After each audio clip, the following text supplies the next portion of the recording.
Ils ont d'abord coupé mon téléphone. Sans avertissement, sans explication, juste le silence là où une tonalité aurait dû se trouver. À mon âge, le silence peut signifier beaucoup de choses. Mais ce matin-là, assise à la table de ma cuisine, les mains tremblantes et une tasse de café déjà tiède, j'ai compris une chose clairement. Quelqu'un m'avait fait ça exprès. Et quand ma carte de débit a été refusée 1 heure plus tard à l'épicerie, moi, une femme de 78 ans achetant du pain et du thé, j'ai senti quelque chose en moi changer avec un lent et froid déclic. À midi, Internet avait également disparu. 3 coupures en une journée. Net, précis, ce n'était pas un accident. Il faut une cruauté particulière pour coincer une vieille femme comme ça et appeler encore ça de l'attention. Je me suis assise dans mon salon, le seul endroit de cette maison qui me semblait encore m'appartenir, et j'ai regardé le téléphone inutile sur la table. L'écran était noir, comme s'il refusait de me regarder. J'avais vécu ici pendant 42 ans. J'ai élevé mon fils Brian ici, j'ai perdu mon mari ici, j'ai remboursé chaque centimètre de cet endroit de mes propres mains, et de longues nuits à la clinique. Mais cet après-midi-là, j'avais l'impression que les murs écoutaient, attendant que je craque. À 15h12, Brian et sa femme Laura sont entrés sans frapper. Ils avaient des clés, bien sûr. Je leur avais donné des clés il y a 8 ans, à l'époque où je croyais encore que la gentillesse était quelque chose dont les gens se souvenaient. Les talons de Laura claquaient sur mon parquet comme si elle entrait dans le hall d'un hôtel, pas dans la maison de la femme qui avait autrefois gardé sa fille pendant chaque saison de grippe. « Maman », a dit Brian, de la manière dont on s'adresse à un animal de compagnie têtu. « Il faut qu'on parle. » Je ne me suis pas levé. Là je vous apprends le pouvoir de rester assis. « Qu'est-il arrivé à mon téléphone ?» ai-je demandé. Brian a soupiré. Il avait toujours soupiré comme si le monde le décevait exprès. On a coupé l'abonnement. Tu n'as pas besoin de toute cette technologie. C'est déroutant pour toi. Je l'ai regardé droit dans les yeux.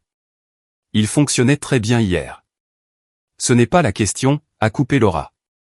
Elle a posé un dossier sur ma table sans demander la permission, comme si j'étais une patiente signant des papiers de sortie. On simplifie les choses, on rationalise. Tu as eu du mal à suivre les factures, les rendez-vous, les connexions. Ça devient dangereux. Dangereux ? Un mot que les gens utilisent quand ils veulent le contrôle. Je n'ai eu de mal avec rien, ai-je dit doucement. Brian a ignoré cela. Ta carte est suspendue pour l'instant. On consolide tes comptes. Tu auras une petite allocation hebdomadaire, et on s'occupera du reste. Allocation, comme si j'étais une enfant aux doigts collants. Et Internet ? Ai-je demandé. Laura m'a fait un sourire compatissant. Le genre que l'on fait à quelqu'un qui ne sait pas qu'on l'insulte. Il est trop facile de tomber dans des arnaques à ton âge. On ne peut pas risquer que tu sois manipulé. J'ai laissé les mots flotter entre nous. Manipulé. L'ironie était presque élégante. Brian s'est assis en face de moi, se penchant en avant comme s'il s'attendait à ce que je le remercie. Maman, on fait ça pour ton bien. Tu aurais dû nous laisser prendre le relais plus tôt. Tu perds pied. Perdre pied.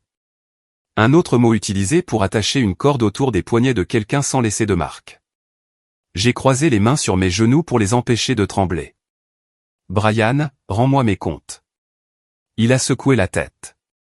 Non, c'est fait. Il pensait que c'était la fin de la conversation. Il pensait que l'âge adoucit une personne jusqu'à la conformité. Mais l'âge ne vous rend pas faible. Il vous rend patient. Il vous apprend à attendre que quelqu'un se dévoile complètement. Laura s'est levée. On passera te voir demain. Essaie de te reposer. Ça a été beaucoup de changements. Ils sont sortis aussi calmement qu'ils étaient entrés, laissant le dossier derrière eux. Épais, lourd, plein de décisions qui n'étaient pas les miennes. Alors que la porte se fermait, j'ai attrapé le dossier avec une assurance que je ne savais pas que je possédais encore. Je l'ai ouvert lentement, prudemment, comme si je soulevais le couvercle de quelque chose qui pourrait siffler. La première page m'a presque coupé le souffle. Il y avait ma signature, seulement. Je ne l'avais jamais signée. Et c'est à ce moment-là, calme, vif, inoubliable, que j'ai compris. S'il pensait m'avoir coupé du monde, il n'avait aucune idée de ce qu'il me restait encore à allumer. Je n'ai pas dormi cette nuit-là. Le sommeil requiert un esprit tranquille, et le mien était tout sauf tranquille. La signature falsifiée reposait sur la table de ma cuisine comme un petit crime bien élevé. J'ai laissé les papiers où ils étaient, sous la lumière jaune de la vieille lampe, et je me suis assise à proximité avec une couverture sur les épaules, écoutant le bourdonnement du réfrigérateur. À 78 ans, on apprend à entendre le sens, même dans les bruits de fond. Et cette nuit-là, le silence entre ces bourdonnements ressemblait à un avertissement. Au matin, j'avais examiné chaque page 2 fois. Chaque page portait la même fausse signature. Mon nom écrit par une main qui pensait que je ne vérifierais jamais. Une main qui croyait que là je rendais une personne aveugle. J'ai appuyé mon doigt sur le papier. Les boucles étaient trop larges. La pression était mauvaise. Brian s'était dépêché. Il avait toujours été négligent quand il pensait avoir déjà gagné. À 9 heures, j'ai entendu le bruit familier de la boîte aux lettres. Le son m'a surprise plus qu'il n'aurait dû. Je me suis levé avec précaution, les articulations raides, et je suis allé chercher le courrier. Une facture de service public, un magazine sur papier glacé auquel je ne me suis jamais abonné, et une enveloppe de mon assureur avec un avis de mise à jour de l'autorisation financière, quelque chose que je n'avais pas demandé. Le filet qu'il construisait autour de moi était plus large que je ne l'avais supposé. J'ai fait du thé, fort, chaud, sans sucre. Puis j'ai pris une longue respiration et j'ai appelé la banque en utilisant le téléphone de ma voisine, car le mien était toujours mort. Son petit-fils lui avait montré comment utiliser le mode haut-parleur, et elle m'a laissé l'emprunter avec un froncement de sourcils doux et inquiet. J'ai composé lentement, en m'assurant que ma voix ne tremblerait pas. « Bonjour, c'est Marie Aurin », ai-je dit. Je dois parler à quelqu'un au sujet de changements non autorisés sur mes comptes financiers. Après les options de menu habituelles et les transferts, une jeune femme à la voix assurée a répondu. Madame Aurin, je vois que plusieurs mises à jour ont été soumises hier. Un nouveau gestionnaire principal sur votre compte, une limite de virement sortant restreinte, et une autorisation de curatelle déposée en votre nom. Autorisation de curatelle, ai-je répété, goûtant les mots comme quelque chose d'acide. Et qui est inscrit comme curateur? Votre fils, Brian Aurin. Bien sûr. La femme a hésité. C'était accompagné de votre signature, madame. Je n'ai rien signé. Silence, un silence respectueux. Puis, madame Aurin, pourriez-vous venir en personne aujourd'hui? Nous devrons peut-être lancer un examen de fraude. Fraude? Le mot semblait trop grand pour quelque chose construit de petites trahisons. Mais c'est ainsi que ces choses commencent. Une signature ici, une ligne téléphonique là, une carte désactivée sous le prétexte de l'inquiétude. Oui, ai-je dit. Je serai là dans l'heure. J'ai remercié ma voisine, j'ai mis mon manteau et j'ai marché les 3 pâtés de maison jusqu'à l'arrêt de bus. Je n'avais pas pris le bus depuis des années, mais l'indépendance est faite de petites décisions. Et ce matin-là, j'avais besoin de ce bus plus que de confort. Le chauffeur m'a aidé à monter les marches sans commentaire.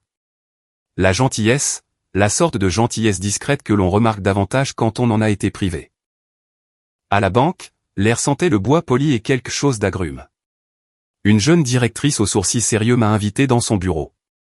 Son nom était Hélène. Elle a fermé la porte doucement, comme si elle s'occupait d'un animal effrayé, bien que je ne me sente pas effrayé. Je me sentais éveillé. Madame Aurin, a-t-elle dit. J'ai examiné les documents. Pourriez-vous me dire si c'est votre signature? Ce n'est pas la mienne. J'ai poussé les papiers vers elle. Je n'ai rien signé depuis des mois. Ses sourcils se sont levés. Alors nous devrons geler immédiatement toutes les modifications en attente. Les documents falsifiés ne prendront pas effet. Elle a tapé rapidement. Mais je dois vous avertir, quelqu'un a tenté d'initier une demande de tutelle financière complète. Ma gorge s'est nouée, non pas de panique, mais de quelque chose de plus ancien, de plus profond. La tutelle est une cage avec des charnières légales. Est-ce finalisé, ai-je demandé. Non, a-t-elle dit. Pas encore. Mais ils ont déposé l'intention. Elle a croisé mon regard. Avez-vous donné à votre fils la permission de gérer votre argent? Non, ai-je simplement répondu. Alors vous avez toujours le contrôle. Pour l'instant. Pour l'instant. Ces 2 mots ont fait quelque chose à ma colonne vertébrale. L'ont redressé. L'ont ancré. Hélène a fait glisser de nouveaux formulaires vers moi. Nous pouvons restaurer votre accès, émettre une nouvelle carte et enregistrer votre authentification vocale. Mais après cela, vous voudrez peut-être envisager une consultation juridique pour vous protéger. Me protéger. L'ironie piquait, considérant que les personnes dont j'avais besoin de protection vivaient à 10 minutes de là. J'ai quitté la banque avec une nouvelle carte temporaire, un dossier de documents et une sorte de résolution tranquille que je n'avais pas ressentie depuis des années. Dehors, le vent s'était levé. J'ai resserré mon manteau autour de moi et j'ai commencé le chemin du retour. À mi-chemin, mon téléphone mort et inutile, a vibré faiblement dans la poche de mon manteau. Cela m'a surprise. Pendant un instant, j'ai pensé que peut-être Brian avait rétabli le service, mais quand je l'ai sorti, l'écran a affiché un seul message. Service rétabli. Veuillez contacter l'administrateur. Administrateur. Pas famille, pas moi. Quelqu'un avait le contrôle. Temporairement, peut-être, mais assez pour savoir qu'il n'avait pas fini. Je me suis tenu sur le trottoir, le vent tirant sur mes cheveux, regardant le message clignoter. Il pensait que rétablir le téléphone me calmerait, m'endormirait, me rendrait docile. Mais tout ce que cela a fait, c'est confirmer ce que je savais déjà. Il n'avait pas rationalisé ma vie. Ils s'étaient déclarés mes gardiens. Et maintenant, ils allaient apprendre ce que l'on ressent quand la personne que l'on sous-estime arrête de jouer le jeu. Au moment où j'ai atteint les marches de ma porte d'entrée, un calme étrange s'était installé en moi. Pas la paix. Non, la paix vient après la tempête. C'était l'immobilité avant la tempête. Le genre d'immobilité où même les oiseaux savent se taire. J'ai déverrouillé la porte, j'ai accroché mon manteau et j'ai posé le dossier de la banque sur la table de la cuisine, à côté des papiers falsifiés que Brian et Laura avaient laissés avec tant de confiance. Ils étaient là, comme deux versions de ma vie. Celle qu'ils voulaient pour moi et celle que j'avais encore l'intention de revendiquer. J'ai allumé la bouilloire par habitude, même si je savais que je goûterais à peine le thé. Pendant qu'elle sifflait, mon téléphone a de nouveau vibré. Pas un appel, juste le même message froid. Service rétabli. Veuillez contacter l'administrateur. Administrateur. Un mot qui m'a noué l'estomac. Quelqu'un croyait encore avoir l'autorité de superviser ma vie. 10 minutes plus tard, la sonnette a retenti. Pas une sonnerie douce, une pression vive et impatiente. Je n'ai pas eu besoin de regarder par le Judas. Une seule personne sonnait à une porte comme si elle lui devait de l'argent. Brian était là, le visage rouge, les épaules voûtées de fureur bien pensante. Il est entré avant que je puisse l'inviter. De la manière dont quelqu'un entre dans une propriété qu'il croit posséder. Maman, qu'as-tu fait à la banque ? J'ai fermé la porte lentement, prudemment, en veillant à ce que ma voix reste égale. J'ai corrigé ton erreur. Mon erreur ? Il s'est avancé vers la table de la cuisine, son regard se posant sur le dossier de la banque. Tu as gelé les comptes. Tu as rendu tout 10 fois plus difficile. Je réglais ta situation. Ma situation ? Ai-je répété. Tu veux dire ma vie ? C'est dramatique, a-t-il rétorqué. Maman, tu as 78 ans. Tu ne peux plus suivre les choses. Tu as laissé des factures impayées. Tu as oublié des rendez-vous. Tu as failli tomber dans une arnaque téléphonique il y a 2 mois. J'ai raccroché, ai-je interrompu. Ce n'est pas tombé dedans. Tu as donné l'adresse à l'homme. Je lui ai donné le nom de la rue, pas le numéro. Brian a levé les mains. Tu prouves ce que je dis. Non, je pensais que je prouvais son excuse. Je suis passé devant lui jusqu'à la bouilloire, j'ai versé l'eau et j'ai laissé la vapeur monter entre nous comme un mince mur. Tu as falsifié ma signature, ai-je dit doucement. Sa mâchoire s'est contractée, se tendant et se relâchant à un rythme inégal. Il n'a pas nié. Il n'a pas osé. Au lieu de cela, il a ajusté sa trajectoire comme il le faisait toujours lorsqu'il était pris. Laura et moi avons parlé à un avocat. On nous a dit que c'était la meilleure voie si tu résistais à l'aide. Le système est lent, maman. Nous essayons d'accélérer les choses. En m'usurpant mon identité. C'est juste de la paperasse. C'est un document légal. Ce n'est pas comme si on volait. Mon rire a tranché l'air si brusquement qu'il a sursauté. Je ne me souvenais pas de la dernière fois où j'avais ri comme ça. Pas amusé, pas amer, mais simplement à bout. Vous avez pris mon abonnement téléphonique, mes cartes bancaires, mon internet. Vous avez demandé la tutelle, et vous n'avez même pas pris la peine de me le dire. J'ai posé la tasse avec précaution. Si ce n'est pas du vol, Brian, tu devras m'expliquer ce que c'est. Il a fait les 100 pas dans la pièce, passant une main dans ses cheveux clairsemés. Il en avait autrefois une tête pleine, sombre et épais. Maintenant, il ressemblait à sa conscience, inégaux et fragile. Tu ne comprends pas, a-t-il dit finalement. Tu es vulnérable. Laura et moi avons emporté l'hypothèque, la voiture de Cassidy, les factures médicales. Ah, voilà. Son lapsus. Mes factures médicales, ai-je demandé. Il s'est figé. Brian, ai-je dit doucement. Tes factures ne sont pas ma responsabilité. Elles le seront, a-t-il marmonné, presque pour lui-même. Et c'est tout ce que j'avais besoin d'entendre. Il n'essayait pas de me protéger. Il essayait de protéger son style de vie. Je suis passé devant lui, j'ai ouvert un tiroir et j'ai sorti une épaisse pile d'enveloppes, de reçus, de relevés, de dons de bienfaisance, de paiements pour les études de Cassidy à l'époque où elle me parlait encore sans lever les yeux au ciel. Je les ai posés à côté des documents falsifiés. Tu vois ça, ai-je demandé. C'est 20 ans de moi t'aidant tranquillement, constamment, sans jugement. Il a regardé les papiers mais ne les a pas touchés. Et ça, j'ai tapoté la signature falsifiée, c'est comme ça que tu me rembourses. Il a ouvert la bouche, l'a refermée, puis l'a rouverte comme un homme qui se noie et ne sait pas s'il doit nager ou blâmer la mer d'être mouillée. Les choses sont difficiles pour nous en ce moment, a-t-il chuchoté, comme si la difficulté excusait la trahison. Alors demande, ai-je dit. Demande-moi comme un fils, pas comme un voleur. Il a craqué.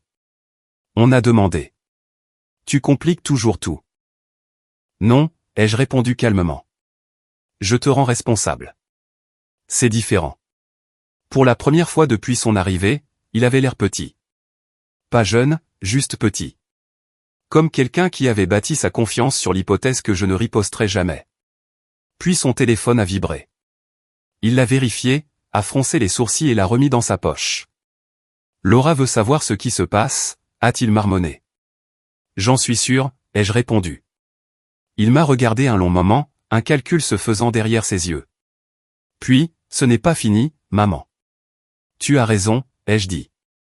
Ce n'est pas fini. Il est parti sans un mot de plus, la porte claquant derrière lui. J'ai attendu que les vibrations se calment dans le plancher. Puis je me suis assise à la table, j'ai tiré les documents falsifiés vers moi et je les ai lissés des deux mains. Ils pensaient m'avoir acculé. Mais tout ce qu'ils avaient fait, c'était de me donner quelque chose de solide pour me battre. Et je venais juste de commencer. En fin d'après-midi, la maison semblait trop silencieuse. Le genre de silence qui appuie sur les côtes. Je me suis déplacé lentement à travers les pièces, touchant le dossier des chaises, ajustant les rideaux, comme si la maison elle-même avait besoin d'être rassurée. Mais en réalité, c'était moi qui en avais besoin. Chaque objet dans cet endroit portait des années de ma vie, des choses que j'avais gagnées, réparées, protégées. Maintenant, ma propre famille pensait pouvoir me priver du contrôle sur tout cela avec une poignée de signatures falsifiées et quelques services déconnectés. Le dossier de la banque était ouvert sur la table, et je me suis de nouveau assise pour lire chaque page, non pas parce que je doutais de ce que j'avais vu plus tôt, mais parce que comprendre toute la structure de leur plan importait. Si Brian et Laura me construisaient un piège, je voulais voir chaque charnière. La demande de tutelle n'était pas encore entièrement déposée. C'est ce point qui persistait comme une petite flamme dans le noir. Si je n'étais pas allé à la banque ce matin, elle serait passée en silence. Un matin, je me serais réveillée légalement réduite à une adulte dépendante, sans même le droit de faire un chèque sans supervision. La fragilité de la chose a fait que mes mains se sont resserrées sur le papier. Je me suis levé et je suis allé au placard du couloir. Il a fallu un certain effort pour atteindre la boîte que je gardais sur l'étagère supérieure, une vieille boîte à chaussures entourée d'élastiques. Je l'ai portée à la table et je l'ai ouverte avec précaution. À l'intérieur se trouvaient des lettres pliées, des reçus, des contrats d'assurance et un vieux classeur avec des pochettes en plastique. Mon mari avait toujours dit, « Marie, garde tes papiers où tu peux les trouver. » J'avais l'habitude de penser qu'il le disait de manière pratique. Maintenant, je voyais que c'était un avertissement déguisé en conseil. J'ai étalé les documents sur la table.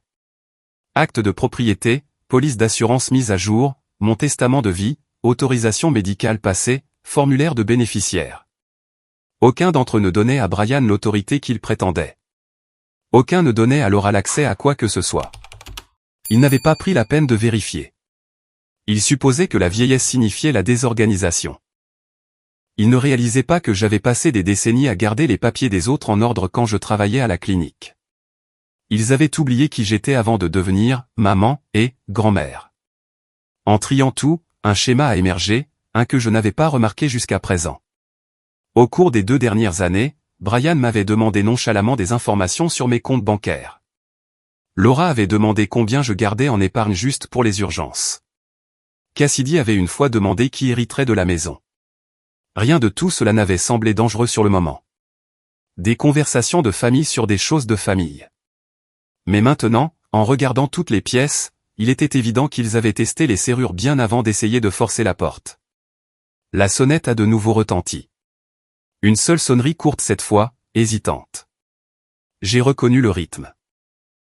Ma petite fille Lucie, la seule qui frappait toujours doucement. J'ai ouvert la porte et elle a souri, bien que je puisse voir de l'inquiétude dans ses yeux. Grand-mère, papa a appelé tout le monde. Il est furieux. Que s'est-il passé? Je me suis écarté. Entre, ma chérie. Elle est entrée dans la cuisine et a regardé les papiers sur la table. Ça a l'air sérieux. Ça l'est, ai-je dit. Ton père a essayé de prendre le contrôle de mes finances de manière permanente. Son visage s'est crispé. Grand-mère, il ne ferait pas ça. Elle s'est interrompue. Elle n'était pas idiote. Elle savait exactement de quoi il était capable, même quand elle aurait préféré l'ignorer. Je m'en occupe, lui ai-je dit. Elle s'est assise en se penchant en avant. Ça va? As-tu besoin de quelque chose? Juste de l'honnêteté, ai-je dit. Dis-moi, est-ce qu'ils t'ont parlé de me mettre en maison de retraite? Elle a hésité. Et cette hésitation m'a tout dit. Lucie, ai-je répété doucement. Elle a regardé ses mains. Ils en ont parlé quelques fois. Laura a dit que ça stabiliserait les choses. Papa a dit que tu perdais pied. J'ai expiré lentement. Perdre pied est le mot que les gens utilisent quand ils essaient de vous pousser d'une falaise. Lucie a hoché la tête, les yeux brillants. Je suis désolé de ne pas te l'avoir dit plus tôt. Je ne pensais pas qu'il le ferait vraiment. Tu y as pensé, ai-je dit doucement. Mais tu espérais qu'il ne le ferait pas, elle a posé sa main sur la mienne. Sa main était chaude, stable. Qu'est-ce que tu vas faire? J'ai regardé les papiers falsifiés, les documents que j'avais disposés, le petit empire de preuves qui se formait sur la table de ma cuisine. Je vais me protéger, ai-je dit. Il est grand temps. Lucie a serré ma main. Dis-moi comment je peux t'aider. Sa voix tremblait, mais pas sa colonne vertébrale. Et à ce moment-là, j'ai réalisé quelque chose de simple et de douloureux. Je ne me battais pas contre toute ma famille, seulement contre ceux qui avaient oublié ce que signifie la famille. Lucie est restée moins d'1 heure, mais sa présence a persisté dans la maison bien après que je l'ai vue descendre le chemin. Lorsque la porte s'est refermée derrière elle, le vieux silence est revenu, mais il n'était plus aussi lourd maintenant. Il ressemblait à un compagnon au lieu d'une menace. J'ai rassemblé les papiers sur la table en 2 piles bien nettes, l'une étiquetée « Vérité », l'autre « Trahison ». La seconde était plus épaisse. En début de soirée, j'ai entendu une voiture se garer dans mon allée. Pas celle de Brian, heureusement. Ce moteur était plus petit, les pneus plus doux. Quand j'ai jeté un coup d'œil à travers le rideau, une femme en blazer pâle se tenait sur le porche, vérifiant son porte-bloc. Je savais exactement qui elle était avant même qu'elle ne sonne à la porte. Une coordinatrice de soins. L'idée de Laura. La sonnette a retenti. 2 notes polies, soigneusement espacées. Elle avait pratiqué le son de l'inquiétude. J'ai ouvert la porte, mais je ne l'ai pas invitée à entrer. Elle a souri. De la manière dont les gens sourient aux animaux effrayés. Madame Aurin. Je suis Megan de Brookside Senior Support. Votre famille m'a demandé de prendre de vos nouvelles. Vraiment, ai-je dit. Ma voix était calme, mais le calme peut aussi être tranchant. Oui, a-t-elle répondu en s'avançant légèrement, bien que je n'ai pas bougé. Ils ont mentionné que vous aviez du mal à gérer les tâches quotidiennes et les finances. Ils s'inquiètent pour votre sécurité. Ma sécurité? Toujours la même phrase répétée. Et vous les avez crus, ai-je dit. Elle a changé de poids. Nous prenons tous les signalements de famille au sérieux. C'est notre travail d'évaluer les besoins et d'offrir des solutions. J'ai regardé son porte-bloc. Puis-je voir votre référence? Elle a hésité, puis me l'a tendue. Je l'ai parcouru rapidement. Brian avait écrit que j'étais oublieuse, confuse, et de plus en plus incapable de gérer les décisions de base. Il a coché la case recommandant une évaluation pour une maison de retraite. Pas un seul mot n'était vrai. Chaque mot servait son objectif. J'ai rendu le porte-bloc. Megan, quel âge avez-vous? Elle a cligné des yeux. 32 ans. À 32 ans, ma chère, vous devriez savoir quand quelqu'un vous utilise. Ses joues ont rougi. Madame Aurin, je suis juste ici pour assurer votre bien-être. Vous êtes ici pour confirmer leur histoire, les jeux corrigés. Mais je veux que vous regardiez autour de vous. Ai-je l'air confuse? Elle a regardé au-delà de moi dans la maison, balayant du regard le salon bien rangé, les étagères organisées, les dossiers clairement étiquetés sur la table. Il n'y avait pas de désordre, pas de chaos, rien qui suggère un esprit qui perd des pieds. Non, a-t-elle admis doucement. Vous n'avez pas l'air confuse. Bien. Alors vous comprendrez aussi pourquoi je ne répondrai à aucune question personnelle aujourd'hui. Elle a dégluti, puis a essayé une autre phrase toute faite. Votre famille s'inquiète pour vous. Ma famille, ai-je dit, devrait s'inquiéter pour elle-même. Megan a baissé son porte-bloc. Sa posture a changé. Moins officielle, plus humaine. Madame Aurin, puis-je vous demander quelque chose en privé? Oui. Vous sentez-vous en sécurité avec eux? La question était si inattendue que pendant un moment, je n'ai pas pu parler. Non pas parce que j'avais peur, mais parce qu'elle avait enfin posé la bonne question. Oui, ai-je dit, mais eux ne se sentent peut-être pas en sécurité avec moi. Une lueur de surprise a traversé son visage, puis la compréhension. Elle a hoché la tête. Je noterai que vous avez refusé l'évaluation, a-t-elle dit, et que vous semblez tout à fait capable. Si votre famille insiste pour la tutelle, cette visite comptera. Je sais, ai-je dit. C'est pourquoi je vous ai laissé venir à la porte. Elle a expiré, soulagée. Si jamais vous avez besoin d'aide, de vraie aide, vous pouvez m'appeler directement. Elle a déchiré une carte de son dossier et me l'a tendue. Toutes les personnes de notre âge n'ont pas la chance de rester vives d'esprit, mais vous l'êtes. Ne laissez personne vous convaincre du contraire. Son honnêteté, aussi douce fut-elle, ressemblait à une petite victoire. Après son départ, j'ai verrouillé la porte, non par peur, mais par intention. J'ai posé sa carte à côté des documents falsifiés. La pile commençait à ressembler à des munitions. Je me suis préparé un dîner simple, du pain grillé avec du beurre, un bouillon chaud. Mon appétit n'était pas entièrement présent, mais la force compte dans ces moments-là. Quand j'ai fini de manger, j'ai lavé chaque plat avec soin, comme si je préparais la cuisine pour une inspection. Parce que je savais que Brian et Laura n'avaient pas fini. Les familles comme la mienne ne reculent pas lorsqu'elles sont confrontées. Elles poussent plus fort jusqu'à ce qu'elles rencontrent quelque chose de plus fort qu'elles. En essuyant la table, j'ai aperçu mon reflet dans la fenêtre sombre. Les rides sur mon visage semblaient plus profondes, oui, mais plus fermes. Mes yeux étaient fatigués, mais stables. J'ai pensé à Brian disant que je perdais pied. Non, je ne perdais pas pied. Je me réveillais dans une version de moi-même que j'avais ignorée pendant trop longtemps. Et s'ils voulaient tester mes limites, eh bien, ils allaient apprendre que j'en avais plus qu'ils ne s'en souvenaient. Le lendemain matin, la maison semblait étrangement plus légère, comme si un fil invisible à l'intérieur s'était détendu. C'était peut-être la visite de Megan, quelqu'un me voyant enfin, pas la petite image fragile que Brian essayait de peindre. Ou peut-être était-ce simplement la clarté qui vient après une nuit blanche, lorsque les décisions se mettent en place. J'ai fait du porridge, j'en ai mangé la moitié, et j'ai laissé le reste refroidir sur la cuisinière. Mon esprit n'était pas à la nourriture. Il était à la banque, au formulaire que je devais signer, aux serrures que je devais changer. Pas physique, mais financier, juridique, des serrures numériques que Brian supposait que je n'avais jamais appris à gérer. À 10 heures, j'ai pris mon vieux sac en cuir, j'ai mis les documents falsifiés à l'intérieur, et je suis sorti. L'air était vif, assez froid pour piquer un peu. Cela me tenait éveillé d'une bonne manière.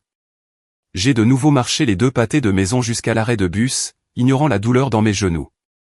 La douleur est tolérable lorsque le but est fort. Quand je suis arrivé à la banque, la même directrice, Hélène, m'a vu à travers la vitre et m'a fait signe d'entrer. Son expression s'est adoucie au moment où nos yeux se sont croisés. Le respect ne requiert pas de drame. Il ne requiert que de voir quelqu'un clairement. Madame Aurin, a-t-elle dit en se levant. Je suis contente que vous soyez venue. Je suis ici pour tout finaliser comme nous l'avons discuté. Elle a hoché la tête et a sorti une pile de formulaires. Nous allons vous redonner le contrôle total. J'ai déjà signalé votre dossier pour examen de fraude. Toute tentative de votre fils de modifier vos comptes nécessitera désormais votre confirmation en personne. Bien. Une barrière. Une qu'il n'attendrait pas. Nous avons passé près d'une heure à examiner les documents. Nouvelle carte, nouveau code PIN, nouvel accès en ligne, authentification vocale, vérification à 2 facteurs via une ligne sécurisée à laquelle il ne pouvait pas accéder. Hélène m'a regardé signer, non pas avec inquiétude, mais avec quelque chose comme de l'admiration. La plupart des gens de votre âge, a-t-elle dit, abandonnent lorsque leur famille pousse aussi fort.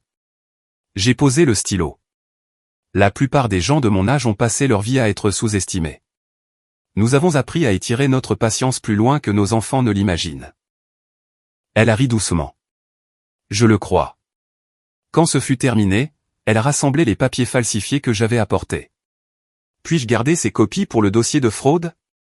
Oui, ai-je dit, mais j'aurai besoin de versions numérisées pour mon avocat.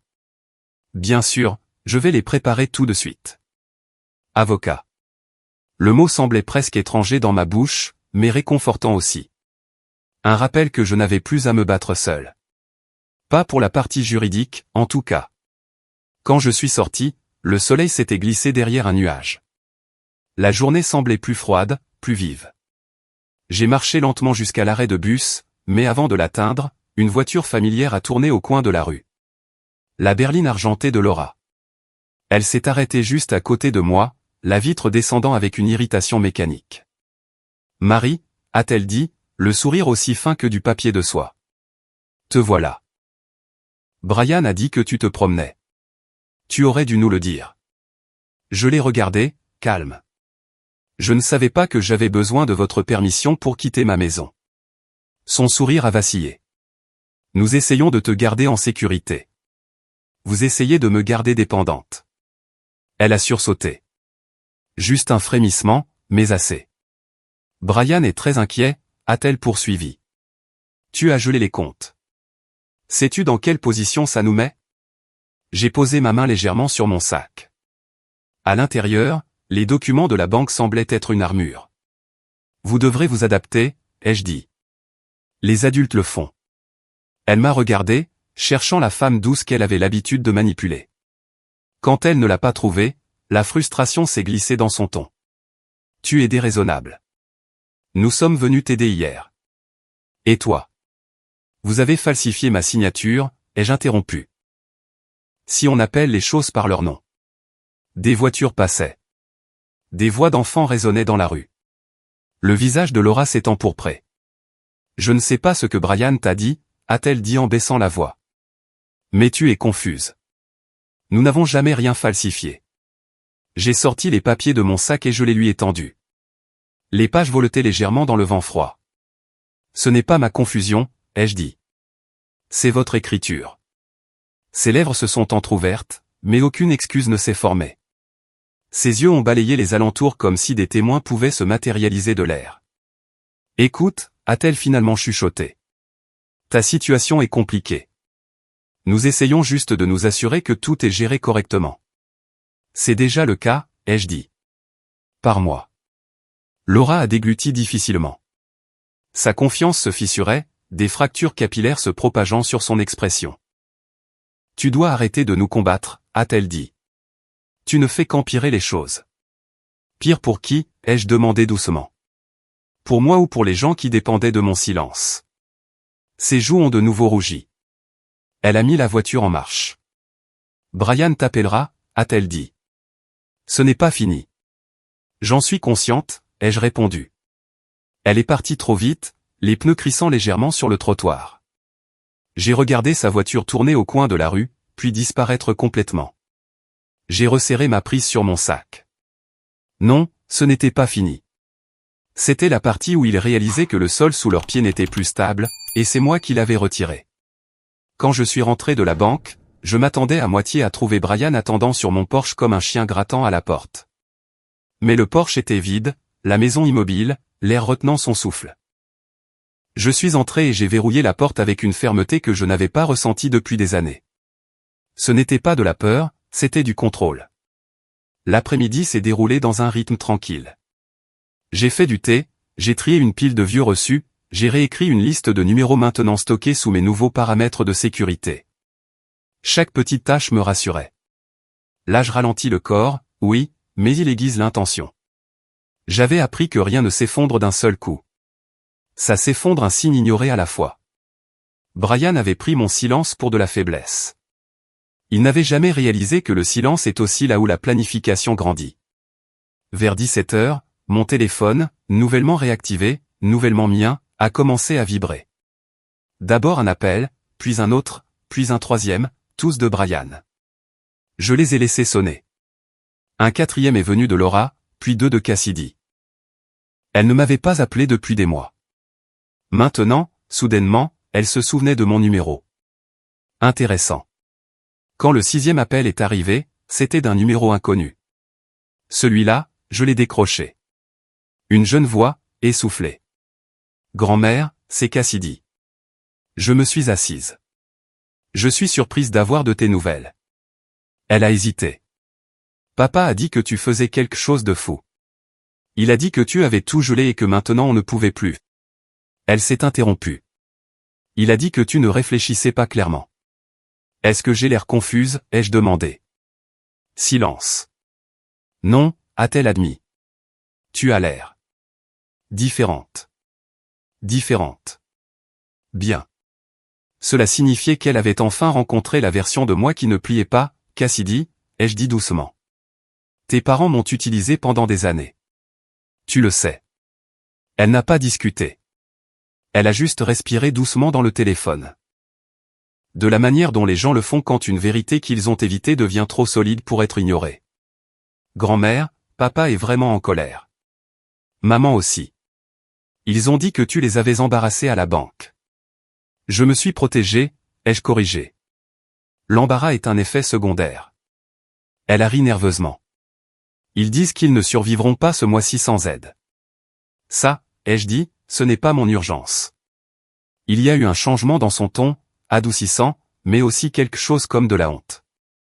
Je ne savais pas que c'était si grave. Tu n'étais pas censé le savoir, ai-je dit. Ils t'ont caché la réalité de la même manière qu'ils ont essayé de me cacher leurs intentions. Elle a soupiré. Grand-mère, es-tu en sécurité? J'ai fermé les yeux un instant. La question, si similaire à celle de Megan, a touché un endroit profond en moi. Oui, ma chérie, ai-je dit. Je vais bien. Elle a pris une respiration tremblante. Ne me rejette pas aussi. Je ne te rejetterai jamais, ai-je dit. Mais j'en ai fini de les laisser m'utiliser. Elle n'a pas discuté. Elle a seulement chuchoté. Je suis désolé. Puis elle a raccroché comme si quelqu'un était entré dans sa chambre. J'ai regardé le téléphone. Le regret s'est enroulé dans ma poitrine. Pas le regret de ce que j'avais fait, mais de la durée pendant laquelle je m'étais laissé diminuer avant de le faire. Juste au moment où je posais le téléphone, une portière de voiture a claqué dehors. Des pas lourds se sont approchés. La sonnette a retenti avec une colère qui a fait vibrer la vitre. Brian. Je n'ai pas bougé. Laissez-le sonner. Laissez-le frapper. Laissez-le sentir le poids d'une porte qui ne s'ouvre pas automatiquement pour lui. Après la troisième sonnerie, il a crié « Maman, ouvre la porte. Il faut qu'on parle. Il faut. » Son mot préféré. Je me suis dirigé vers la porte mais je ne l'ai pas déverrouillée. Je ne suis pas disponible, ai-je dit à travers le bois. Tu ne peux pas nous faire ça, a-t-il hurlé. Tu as tout gâché. Non, ai-je dit calmement. J'ai tout restauré à son propriétaire légitime. Il a secoué la poignée comme un enfant frustré. Maman, ouvre cette porte. Je le ferai, ai-je dit, quand tu seras prêt à me parler comme un fils, pas comme un gestionnaire. Sa respiration est devenue forte, rapide, furieuse, puis le silence. Des pas qui s'éloignaient, un moteur de voiture qui démarrait. J'ai attendu que le son s'estompe. Puis je me suis détourné de la porte, sentant quelque chose s'installer au plus profond de mes os, quelque chose de stable, quelque chose qui n'avait que trop tardé. Pour la première fois depuis longtemps, je n'étais pas celle qui était gérée. J'étais celle qui fixait les conditions. Je n'ai pas ouvert les rideaux le lendemain matin. Laissons la maison rester dans la pénombre. Laissons le monde attendre son tour. Je me suis assise avec une tasse de thé qui a refroidi trop vite et j'ai essayé de rassembler mes pensées. Mais elles tournaient sans cesse autour du même point. Si Brian et Laura étaient déjà allés si loin, ce n'était pas du désespoir. C'était de la préparation. Ce qui signifie qu'ils planifiaient cela bien avant que je ne remarque les fissures. Vers 11 heures, je me suis forcé à marcher jusqu'au petit cabinet d'avocat situé 3 rues plus loin. L'enseigne s'effaçait, la sonnette était légèrement de travers, mais l'homme à l'intérieur, Monsieur Kent, avait la réputation d'être plus vif que quiconque ne s'y attendait. Il a semblé surpris en me voyant. « Madame Aurin, comment puis-je vous aider ?»« J'ai besoin de conseils, » ai-je dit en m'asseyant avec précaution. « Sur mes droits, sur ma famille, et sur une signature qui n'est pas la mienne. » Son expression s'est durcie à cette dernière partie. Il s'est penché en avant. « Racontez-moi tout. » Et c'est ce que j'ai fait, sans drame, sans larmes, juste simplement. Les dates, les actions, les documents. La coupure soudaine de mes comptes, la signature falsifiée, la tentative de dépôt de tutelle. Il a écouté sans interrompre, son stylo immobile au-dessus de la page. Quand j'ai fini, il a hoché la tête lentement. Ils ont déjà franchi plusieurs lignes. Vous avez des motifs pour contester toute tentative de tutelle future. Et si la signature est prouvée fausse, il pourrait faire face à des conséquences juridiques. Je ne voulais pas que ma famille aille en prison. Je voulais qu'ils sortent de ma poche et de mes décisions. Que puis-je faire, ai-je demandé. Pour me protéger. Il a fait glisser un dossier sur le bureau. Vous pouvez nommer un avocat financier indépendant, quelqu'un qui n'est pas de la famille, quelqu'un sans intérêt personnel. Il a tapoté le dossier. Cela protège votre autonomie. Quiconque essaiera de passer outre vos décisions devra passer par des canaux juridiques qu'ils ne peuvent pas manipuler. J'ai ouvert le dossier. Des termes clairs, des limites claires, des lignes nettes. Exactement ce que mon fils n'avait jamais respecté. Monsieur Kent a poursuivi. Et je suggère de tout documenter. Les dates, les appels, les visites, tout ce qui vous semble anormal. Les traces écrites comptent. Du papier. J'en avais beaucoup. J'ai signé les premiers formulaires d'une main assurée.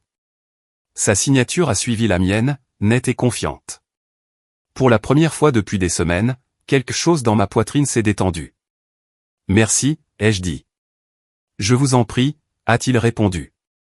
Mais Madame Aurin, attendez-vous à une résistance. Les gens qui sont habitués au contrôle l'abandonnent rarement tranquillement.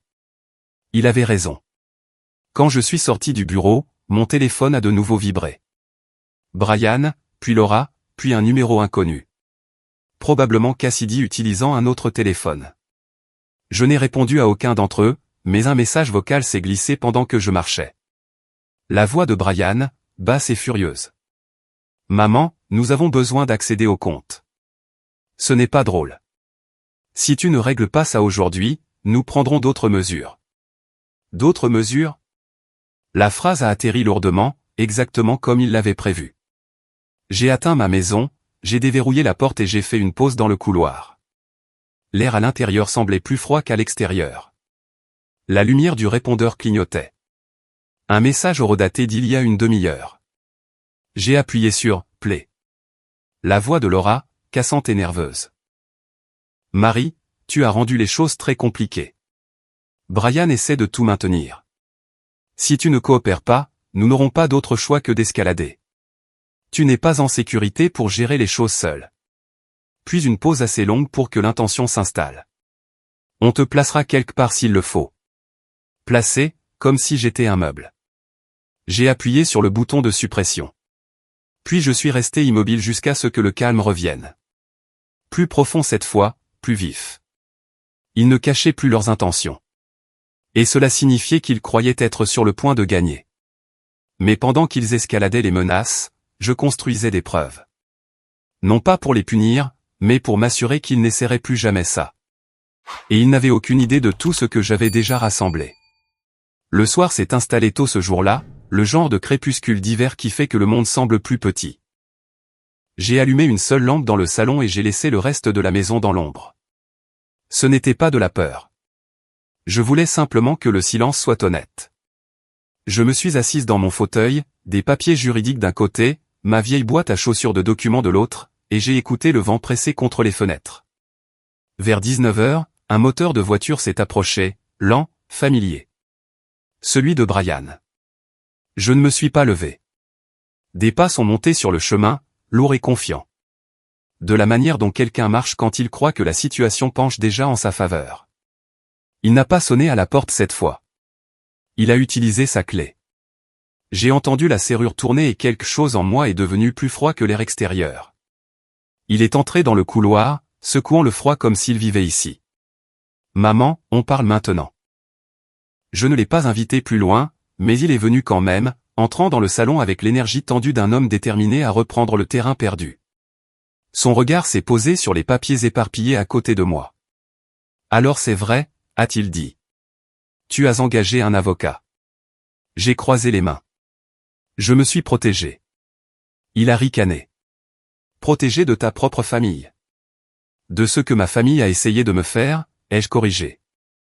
Il a fait un pas, puis s'est arrêté devant moi, les mains sur les hanches, de la manière dont il se tenait lorsqu'il grondait sa fille. Tu as tout mis sens dessus-dessous. Te rends-tu compte de l'image que ça nous donne? Megan a dit que tu as refusé l'évaluation. La banque a signalé le compte. Tu agis de manière erratique. Voilà. Le mot qu'ils sortent toujours quand le pouvoir leur échappe des mains. J'agis normalement, ai-je dit. C'est juste que tu ne me reconnais pas comme ça. Il s'est penché en avant. Maman, nous essayons de t'aider. Tu rends les choses impossibles. Les factures sont dues. Les paiements ne passent pas. Nous nous noyons à cause de toi. À cause de moi? Ai-je demandé, la voix basse. Pas parce que toi et Laura avez dépensé de l'argent que vous n'aviez pas et que vous avez planifié votre vie en supposant que je vous tirerais toujours d'affaire? Il s'est raidi. J'avais touché la vérité de plein fouet. Tu ne sais pas de quoi tu parles. Je sais exactement de quoi je parle, ai-je dit. Je sais que tu as falsifié ma signature.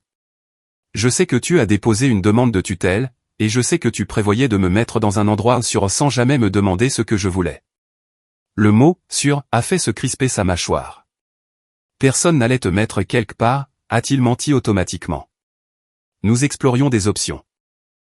Des options qui supprimaient mon indépendance. Il s'est frotté le front des deux mains. Maman, tu fais une montagne d'une taupinière de paperasse. Rien n'aurait changé au quotidien. Alors pourquoi mentir à ce sujet? Ai-je demandé doucement. Ses mains sont tombées. Son regard s'est détourné. C'était la réponse. Il ne s'inquiétait pas pour mon bien-être. Il s'inquiétait de perdre l'accès à mes comptes, à ma maison, à la stabilité qu'il avait construite sur l'hypothèse que je ne riposterais pas. Finalement, il a dit, Laura et moi venons demain. Nous apportons des documents. Tu dois les signer. Je l'ai regardé un long moment. Non. Son visage s'est empourpré. Tu ne sais même pas ce que c'est. J'en sais assez. Tu es impossible. Non, ai-je dit, ma voix stable, même chaleureuse. Je suis moi-même.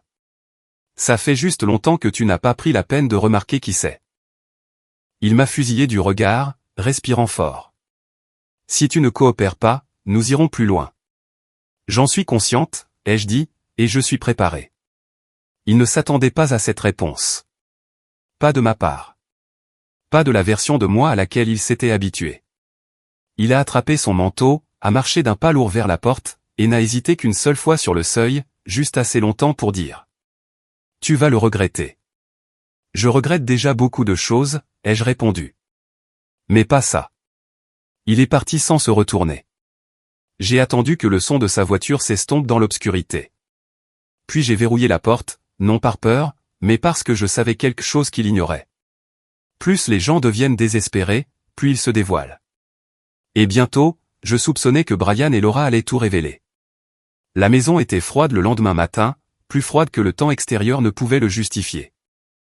Je me suis déplacé de pièce en pièce, augmentant le chauffage, mais le froid n'était pas dans l'air. Il était dans la certitude que Brian et Laura venaient avec des documents, leur dernière tentative de me coincer avant que je ne ferme la porte à leur projet pour de bon. Je me suis habillé lentement, choisissant mon cardigan bleu marine, celui avec les épaules fermes. Les vêtements ne vous rendent pas plus fort, mais parfois ils vous rappellent que vous avez encore une forme. J'ai fait du thé, j'ai grillé une tranche de pain et je me suis forcé à la manger. La force est pratique. Elle a besoin de carburant. Puis je me suis assise à la table de la cuisine et j'ai de nouveau ouvert la boîte à chaussures. J'ai ajouté de nouveaux éléments à la pile marquée « Vérité ».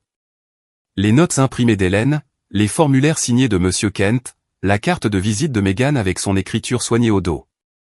Appelez-moi s'ils insistent à nouveau. La pile a grandi pour devenir quelque chose de solide, une preuve, une colonne vertébrale. Vers midi, j'ai marché jusqu'à la clinique de mon médecin, non pas parce que j'étais malade, mais parce que j'avais besoin d'une dernière pièce de préparation. L'infirmière m'a immédiatement reconnu. « Marie » a-t-elle dit doucement, « ça fait un moment qu'on ne vous a pas vu. »« Je veux une évaluation complète » lui ai-je dit. « Cognitive, physique, tout. Je veux que ce soit documenté. » L'infirmière n'a pas demandé pourquoi. Certaines personnes n'ont pas besoin d'explications. Elles écoutent simplement. Des tests ont été faits, des questions posées, des réflexes vérifiés. Le médecin a souri à la fin. « Vous êtes en meilleure santé que la plupart des personnes de 60 ans, a-t-il dit. Et votre cognition est plus vive que jamais. Mettez ça par écrit, ai-je dit. Il l'a fait. Quand je suis ressorti dans le froid, j'ai senti quelque chose s'installer en moi, comme une pierre tombant exactement là où elle devait être. Ce document seul démantèlerait la moitié des affirmations de Brian et Laura. De retour à la maison, j'ai placé l'évaluation médicale sur le dessus de la pile de vérité. L'air semblait plus chaud maintenant, calme, stable, préparé. À 15 heures, une portière de voiture a claqué dehors, puis une autre. J'ai entendu leurs pas. 2 paires. Ceux de Brian, lourds. Ceux de Laura, secs. Je n'ai ouvert la porte qu'à la deuxième sonnerie. Laura est entrée la première, le visage crispé d'une inquiétude mielleuse. Brian a suivi, la mâchoire si serrée que ça semblait douloureux. « Nous avons apporté les papiers » a dit Laura en levant un dossier comme s'il s'agissait de quelque chose de sacré. J'ai désigné la table de la cuisine d'un signe de tête.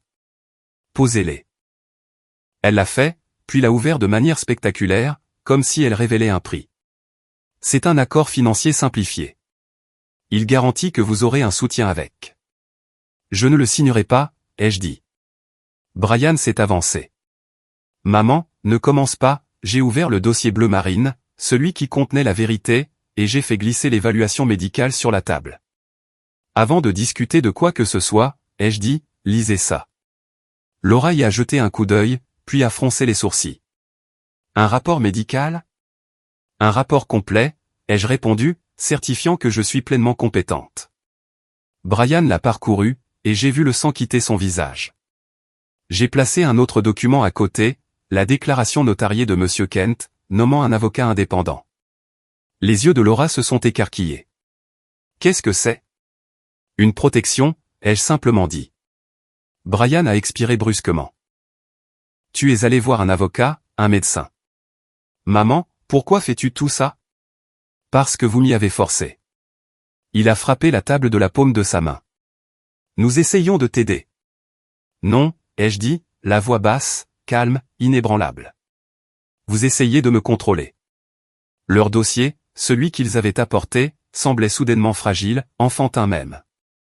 Laura l'a attrapé comme si le cachet pouvait annuler ce qui était déjà exposé. Il est trop tard, lui ai-je dit doucement. Brian m'a regardé avec une sorte d'incrédulité. Tu choisis vraiment ce combat.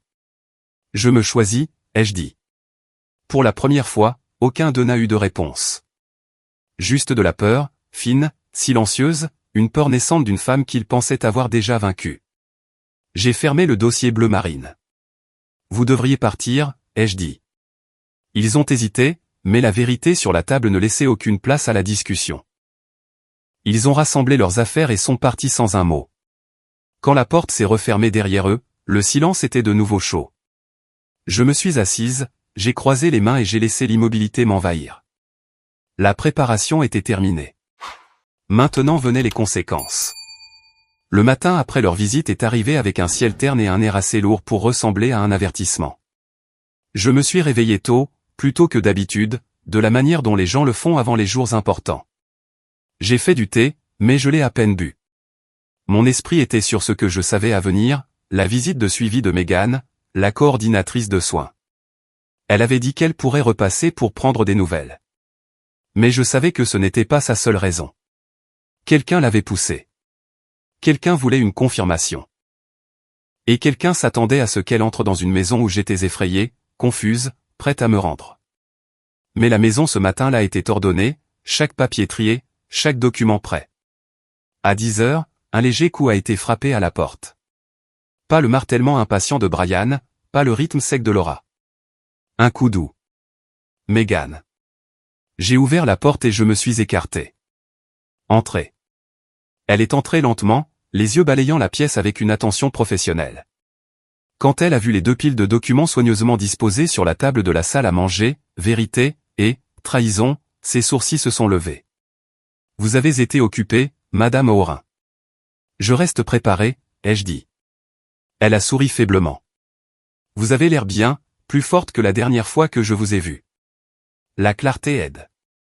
Elle s'est assise à la table, posant sa tablette. Votre fils a de nouveau contacté notre bureau. Il a dit que vous refusiez le soutien nécessaire. Il a insisté pour que nous menions une évaluation complète. Je me suis assise en face d'elle. Vous a-t-il dit pourquoi il le veut vraiment? Elle a soupiré. Je soupçonnais que quelque chose n'allait pas. Mais je ne peux pas faire de suppositions, Madame Aurin. J'ai besoin de documentation.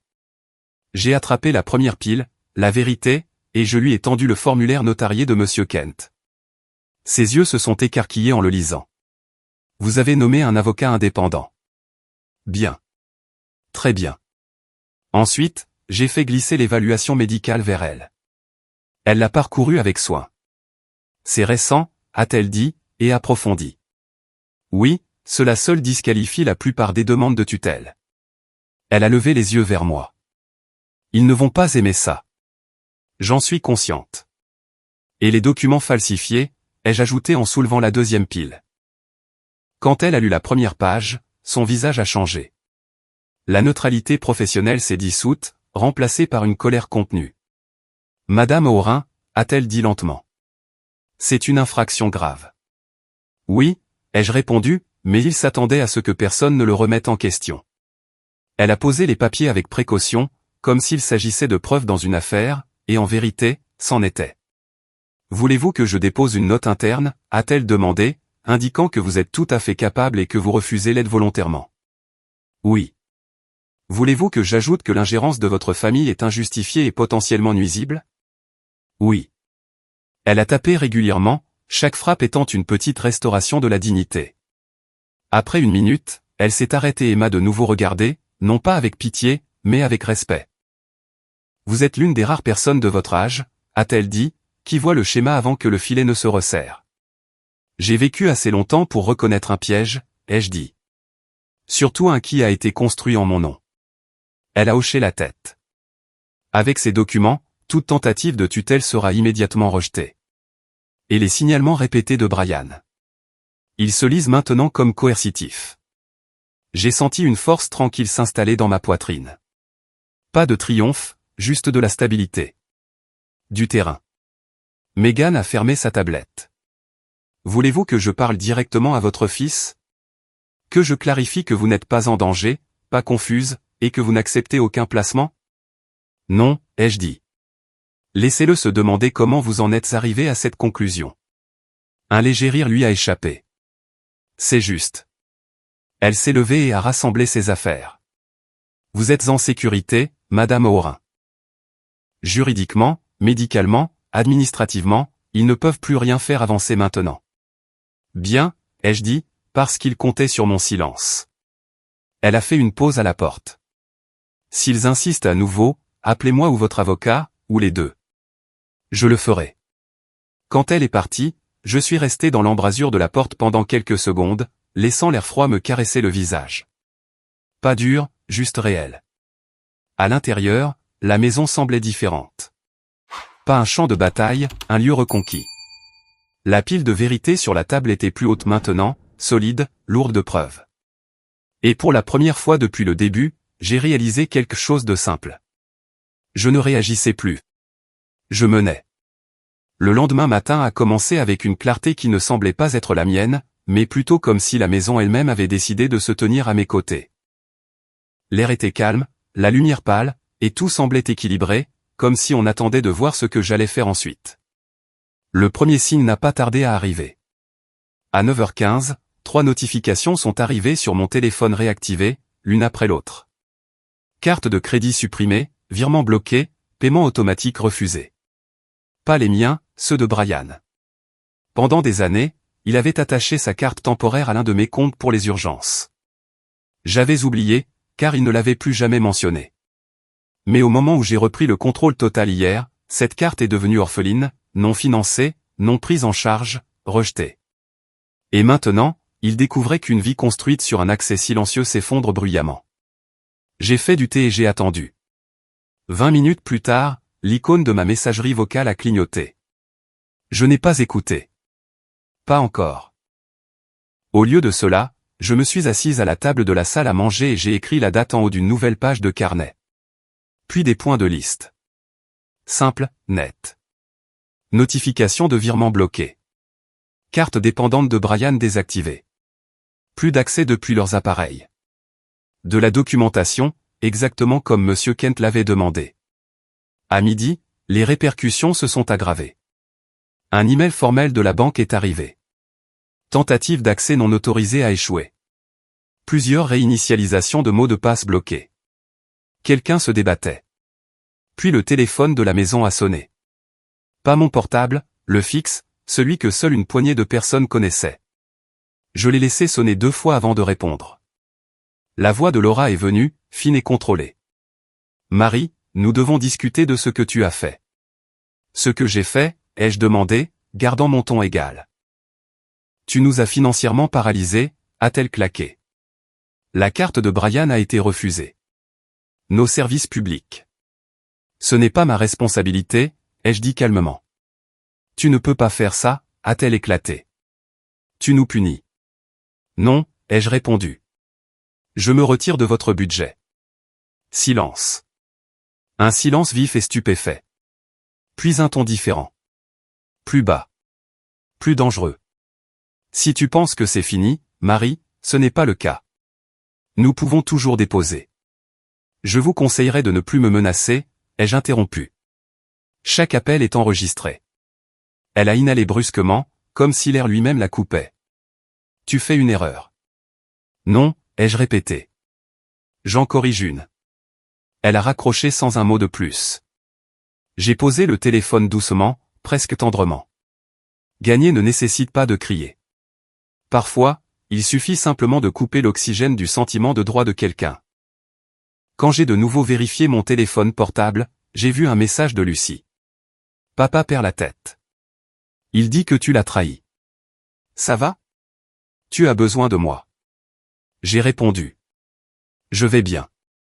Reste en dehors de cette partie. Ce n'est pas à toi de porter ça. Elle a essayé d'appeler, mais j'ai refusé. Je l'aimais trop pour la laisser servir de messagère. À 15h, Megan a appelé. Sa voix était vive, professionnelle. Je voulais vous informer, a-t-elle dit. Votre fils a tenté de programmer une évaluation d'urgence dans votre dos. Nous l'avons refusé. Votre dossier indique maintenant clairement qu'aucune évaluation ne doit être initiée sans votre demande. Merci, ai-je dit. Et Madame Aurin, nous avons ajouté une note. Une qui pourrait t'aider. Quel genre de note? Que le comportement de votre famille semble coercitif et financièrement motivé. Pendant un moment, je n'ai pas pu parler. Non pas parce que j'étais submergé, mais parce que la vérité dite à haute voix a un poids, et celle-ci a atterri exactement là où elle devait être. Bien, ai-je finalement dit. Laissez-le être documenté. Après l'appel, je me suis dirigé vers la fenêtre du salon.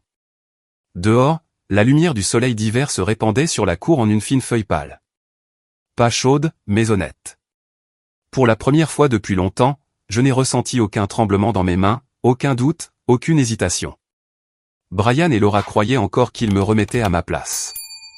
Mais ils n'avaient pas réalisé quelque chose d'important. J'avais cessé d'essayer de les repousser. Je ripostais, et je n'avais pas encore fini. Brian n'est pas venu le lendemain matin. Je savais qu'il ne viendrait pas. Les hommes comme lui se retirent pour un court moment, non pas pour réfléchir, mais pour se regrouper. Le silence pour lui n'était pas la paix. C'était de la stratégie. Mais en fin d'après-midi, la rupture du silence est venue. La portière de sa voiture a claqué dehors avec une force qui a fait s'envoler un corbeau surpris de mon érable.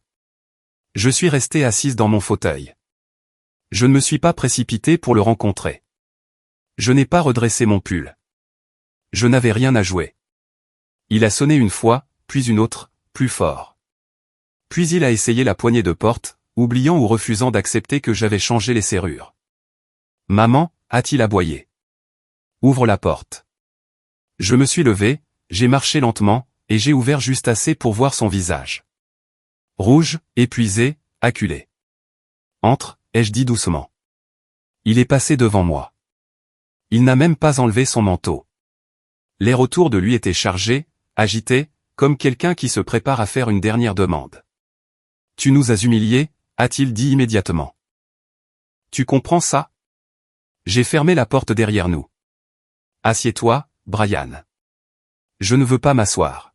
« Je ne t'ai pas demandé ce que tu veux » ai-je répondu doucement. « Assieds-toi. » Cela l'a surpris. Quelque chose dans mon ton, quelque chose qu'il n'avait pas entendu de ma part depuis des années, l'a fait cesser de résister. Il s'est assis. Il s'est frotté le visage des deux mains. Tout est un gâchis. Les comptes, les factures, les virements.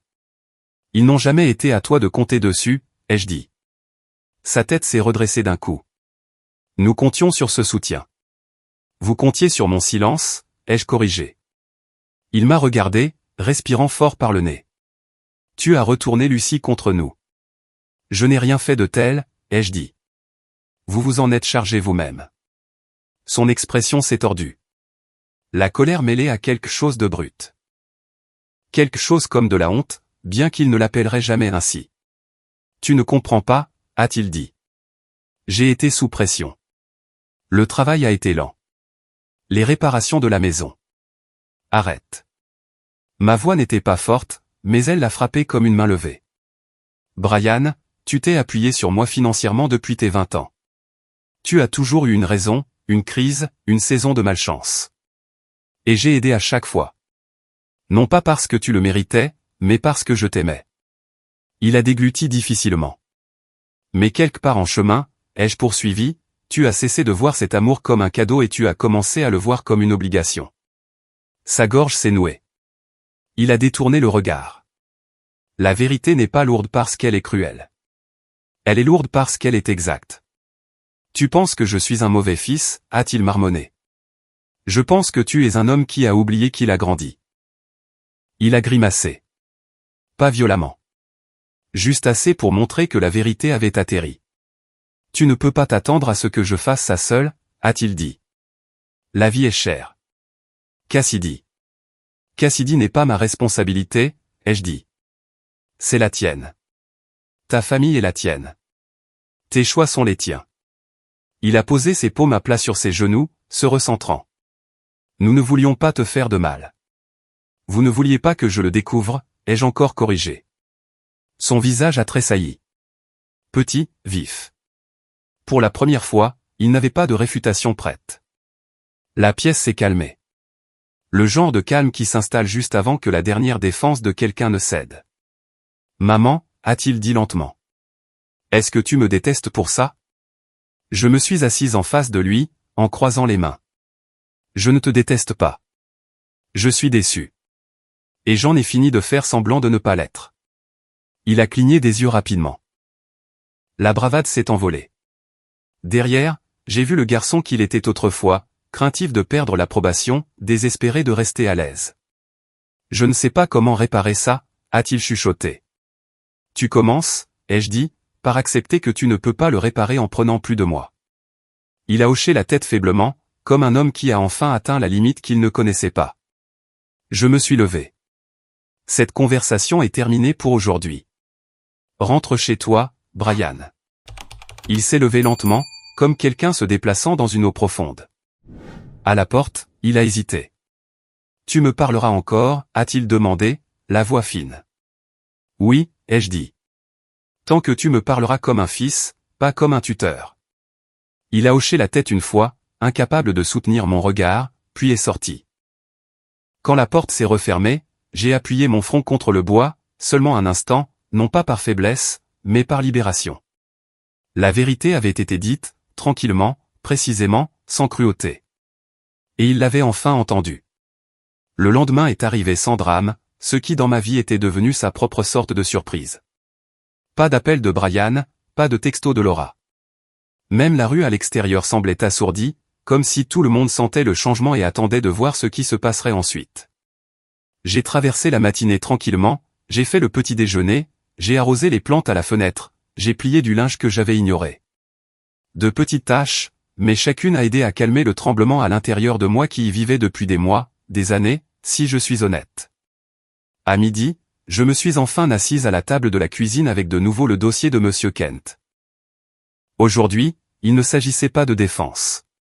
Aujourd'hui, il s'agissait de construire quelque chose de nouveau, quelque chose à moi, quelque chose qui n'était pas façonné autour des urgences de Brian ou des attentes de Laura. J'ai ouvert les documents de la fiducie. Il ne s'agissait pas de punir qui que ce soit. La punition était leur langage, pas le mien. Ce que je voulais, c'était la clarté, l'équité et la dignité. La mienne est l'avenir de la seule personne qui s'était tenue à mes côtés sans rien demander en retour. Lucie. J'ai sorti les formulaires de succession, je les ai lus attentivement, et j'ai rempli son nom comme bénéficiaire principal. Pas Brian, pas Laura, pas Cassidy, qui s'était trop habituée à prendre sans écouter. Lucie, la seule qui avait frappé doucement, qui avait demandé si j'étais en sécurité, pas si je pouvais encore payer. J'ai listé des allocations spécifiques. La maison, à vendre ou à garder à sa discrétion. Mes économies, intouchées par quiconque sauf elle. Mon petit compte d'investissement, quelque chose que Brian n'a même jamais su, et une modeste allocation mensuelle destinée non pas à l'accabler, mais à la stabiliser. C'était étrange d'écrire son nom à l'encre comme ça. Non pas parce qu'elle ne le méritait pas. Elle le méritait. Mais parce que pour la première fois depuis des décennies, je faisais un choix sans crainte de la réaction de quelqu'un d'autre. Quand les documents ont été complets, j'ai appelé Monsieur Kent et j'ai fixé une signature pour le lendemain matin. Il a répondu à la première sonnerie. Bien, a-t-il dit quand je lui ai annoncé. Cela sécurise votre autonomie. Cela signale également à quiconque observe que vos décisions sont intentionnelles, pas réactives. Intentionnelles. Un mot que je n'avais pas entendu diriger vers moi depuis longtemps. Après l'appel, je me suis penché en arrière sur ma chaise et j'ai laissé le calme s'installer à nouveau. Il était différent maintenant. Moins tendu, plus spacieux. Mon téléphone a vibré une fois. Un texto de Lucie. Papa agit bizarrement aujourd'hui. Calme, mais plus calme. Quelque chose s'est passé? J'ai répondu. On a parlé. Ne t'en fais pas. Ce n'est pas à toi de porter ça. Elle a répondu immédiatement. Grand-mère, quoi que tu fasses, je suis fier de toi. Ce message est resté chaud dans ma poitrine longtemps après que j'ai posé le téléphone. Vers 16 heures, j'ai sorti la vieille boîte de photos du placard. Je ne savais pas pourquoi. Peut-être parce que préparer l'avenir nécessite parfois d'affronter le passé. Non pas pour le revivre, mais pour le mettre à sa place. Il y avait des photos de Brian quand il était petit, souriant si largement que tout son visage se plissait. Des photos de mon mari, sa main toujours quelque part près de la mienne. Des photos de dîner de famille avant que le ressentiment ne prenne racine. Je n'en ai gardé que quelques-unes. Le reste, je l'ai remis dans la boîte et j'ai fermé le couvercle doucement. La mémoire n'est pas un endroit où vivre. C'est un endroit à visiter brièvement quand on en a besoin. Alors que le soleil commençait à se coucher, j'ai de nouveau traversé la maison. Tout avait l'air différent, bien que rien n'ait changé. C'était simplement de nouveau à moi. Entièrement, incontestablement à moi. Demain, je signerai la fiducie, je sécuriserai tous les documents restants, et je terminerai la dernière étape de la reconquête de ma vie. Et puis, enfin, ce long et amer chapitre pourrait se terminer selon mes termes. Pour l'instant, j'ai simplement éteint les lumières une par une, laissant la maison s'installer dans son souffle du soir. Non pas avec peur, pas avec attente, avec préparation. Le lendemain matin, je me suis réveillé avant le réveil, bien que je n'en ai pas mis. Certains matins arrivent simplement avec un but. J'ai fait du thé, rien d'extraordinaire, juste noir, fort, et je me suis assise un moment à la table de la cuisine, les mains enroulées autour de la tasse. La maison était silencieuse de la manière dont les vieilles maisons peuvent être silencieuses, respectueuses, stables, retenant son souffle pour moi plutôt que contre moi. Aujourd'hui, je signerai les derniers documents avec Monsieur Kent, non par peur, non par colère, mais par une sorte de correction attendue depuis longtemps. Pendant des années, j'avais plié ma vie autour du confort des autres. Maintenant, pour la première fois, je faisais des choix qui n'étaient pas adoucis pour protéger les sentiments de qui que ce soit. Je me suis habillée avec soin, non pas pour impressionner, mais pour me sentir précise. Le cardigan bleu, un pantalon propre, la vieille montre de mon mari. Elle ne fonctionnait plus, mais elle reposait sur mon poignet avec le poids du souvenir, un rappel qu'il y avait eu autrefois quelqu'un dans ma vie qui traitait mon jugement comme quelque chose à faire confiance, pas à ignorer. Monsieur Kent m'a accueilli avec une chaleur discrète à mon arrivée. Nous avons signé chaque document méthodiquement. Son stylo se déplaçait rapidement, le mien se déplaçait régulièrement. Il a tout vérifié 2 fois, puis a placé le dernier papier dans la pochette de protection. C'est fait, a-t-il dit. J'ai expiré lentement. Merci. Vous n'êtes pas seule dans cette affaire, Madame Aurin, a-t-il dit. Vous êtes simplement en avance sur eux pour la première fois. En avance? Oui, c'était le sentiment. Quand je suis sorti, le vent froid m'a accueilli de front, mais il ne mordait pas. Il m'a réveillé. En rentrant chez moi, je me suis arrêté à l'épicerie. Juste quelque chose. Du pain, des pommes, du thé. Sans précipitation, sans tremblement. Ma carte a fonctionné à nouveau. Ma carte, la mienne seule, et même ce simple bip d'approbation à la caisse, ressemblait à quelque chose digne d'être noté. En approchant de ma maison, j'ai vu une silhouette sur le porche, grande, les épaules affaissées. Brian. Pas en colère cette fois, pas exigeant, juste fatigué. J'ai monté les marches lentement. Il n'a pas parlé jusqu'à ce que j'atteigne la porte. Maman, a-t-il dit, sa voix rauque. Je suis désolé. Pas fort, pas dramatique, pas joué. Juste une phrase dite par un homme qui avait enfin épuisé ses excuses. J'ai déverrouillé la porte et je l'ai tenue ouverte. Entre. Nous nous sommes assis dans le salon, chacun dans son fauteuil. La lumière de l'après-midi reposait à plat sur le tapis. Je ne pensais pas que ça irait si loin, a-t-il dit. Je pensais. Je ne sais pas que tu nous laisserais prendre le relais comme avant. C'était le plan, ai-je dit. Pas le mien, mais le vôtre. Il a hoché la tête. J'avais peur de perdre la maison, des factures, d'échouer à nouveau. Il semblait plus facile de te laisser porter ça. Je sais, ai-je dit. Mais plus facile pour toi ne veut pas dire juste pour moi. Il a dégluti difficilement, les yeux fixés sur ses mains. Vas-tu me pardonner un jour? La question s'est installée dans la pièce comme de la poussière. Pas urgente, pas désespérée, juste humaine. Je l'ai déjà fait, ai-je dit. Mais le pardon n'est pas la même chose que de rendre ce que j'ai retiré. Ces décisions tiennent. Il a de nouveau hoché la tête. Une lente acceptation, pas de résistance. On peut recommencer, a-t-il demandé. Pas recommencer, ai-je dit doucement. Avancer. Il n'a pas pleuré. Il ne s'est pas effondré. Il est simplement resté assis là, plus petit que l'homme qui avait essayé de contrôler ma vie, mais plus honnête qu'il ne l'avait été depuis des années. Quand il est finalement parti, le soleil avait baissé, rendant la lumière du porche pâle et chaude. À l'intérieur, la maison semblait paisible, pas triomphante. Paisible. Une sorte de paix qui n'arrive que lorsqu'un long combat se termine sans cri, sans vengeance, sans spectacle. Juste la connaissance tranquille que je ne les avais pas laissés décider qui j'étais. J'ai de nouveau fait du thé, je me suis assise dans mon fauteuil et j'ai regardé la lumière s'estomper à travers la fenêtre. Je n'étais pas jeune. Mes articulations me faisaient mal. Ma mémoire avait des points faibles. Mais je me connaissais pleinement, farouchement, et sans excuse. Ma famille avait essayé de tout me prendre en une journée. Et pourtant, me voici, terminant cette journée selon mes propres termes. Ma vie était de nouveau à moi. Ma voix était de nouveau à moi. Et demain, enfin, m'appartenait.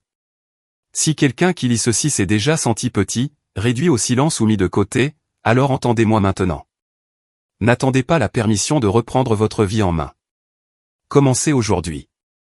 Commencez tranquillement. Mais commencez.